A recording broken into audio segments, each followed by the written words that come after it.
everyone, this is Maurizio, editor-in-chief of Embedded.com, and today I am here at Computex, showing in Taiwan, and I have the pleasure to be here with Adam White, Division President, Power and Sensor Systems at Infineon Technologies. Hi Adam, thanks a lot for being here. How are you? I am very well and openly, Maurizio, incredibly excited of what's going on here at Computex.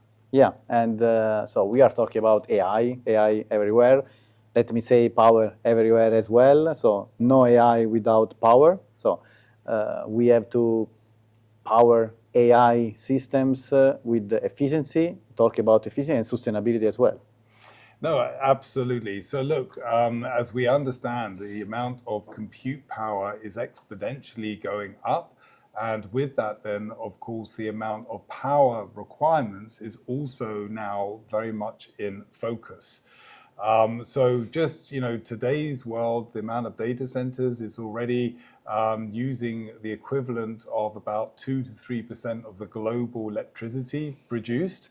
And moving forward, that is expected to be growing anywhere between 7 and 10%, anywhere from year 2035. So from our perspective, we have this responsibility to look at the challenges, and with those challenges, of course, brings huge opportunities. And talking about AI data centers, so today they are facing different challenges. So let's analyze from a general point of view, which are the architectural design challenges for AI data centers. Yeah, absolutely. So if you think about it, the power racks themselves and the power consumed in a rack, years back, 2022 was less than 60 kilowatts. Now we're above the 100 kilowatts. And by 2027, it's expected to go to about 600 and above 600 kilowatts. And we're very happy, actually, during Computex, we announced a collaboration with Nvidia to really talk about the revolution of the architecture for the power distribution. Why? Because we need to start preparing for a 1 megawatt rack.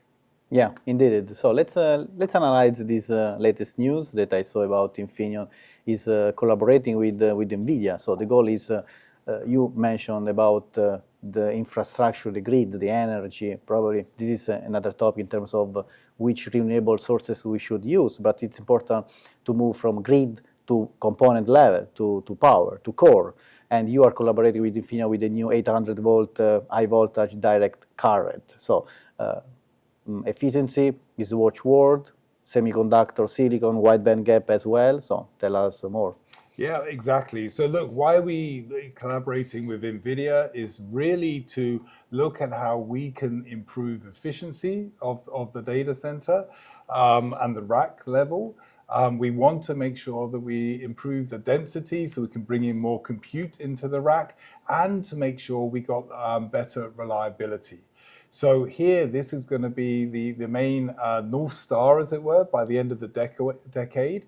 And we wish to bring in this 800 volt from the medium voltage grid, go in from the AC to DC, and then keep that 800 rail for the long-term, mid-term, short-term for the storage. But more to the point, you can bring the 800 volts straight into the motherboard, convert there, which brings in the three topics that I just highlighted. And talk about AI data center infrastructure. So we are in Taiwan. So what role do you see Asia, especially in Taiwan, playing in the growth of AI data center and the related infrastructure? Yeah, so look, Taiwan, it could be named as one of the homes, of course, here with AI. I was reading an article not so long ago that they said, nearly 90% of AI infrastructure is coming through some ecosystem in Taiwan. So we within Infineon, we're very proud of course, teaming up with the customers in this area of the power supply customers, for example, and then, of course, working with leading edge foundries to make sure that we are supporting this revolution. So Taiwan continues to be this hub of an ecosystem. Look at Computex, look at the buzz around this event. So honestly speaking, Taiwan is critical for the success of AI moving forward. Thank you. And the last question for you, Adam. So what message you would give to our audience? What's next from Infineon for the next month, looking forward, next month's years? And so in terms of collaboration, partners, what can we expect in the next years? Oh my word, Maurizio, I thought you were interviewing me. I didn't realize you were actually my CEO. This is exactly what my CEO asked me, the same questions.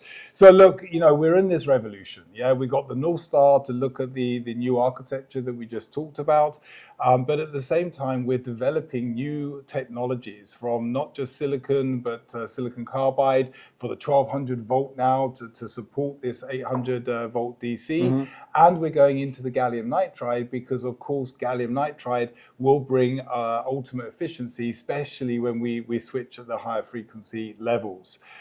So this is going to keep us very, very busy. And then on top of that, we are continuing to look at new technology for supporting and the VRM, the actual power rails for the GPUs.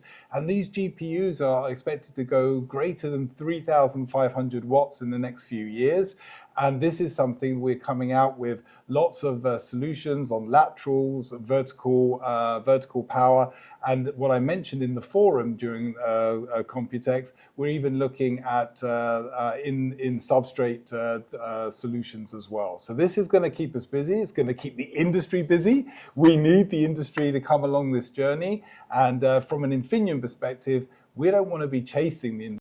We wish to be shaping the industry. Yeah, indeed. So AI data center are already using 100,000 GPUs, and we need to take care of the power. And no AI without power, no AI without wideband gap. Probably you know about what I think about the wideband gap. You love wideband gap, and thanks for being the ambassador. Thank you, Adam. Have a good day. Thank you, Maurizio. Thank you.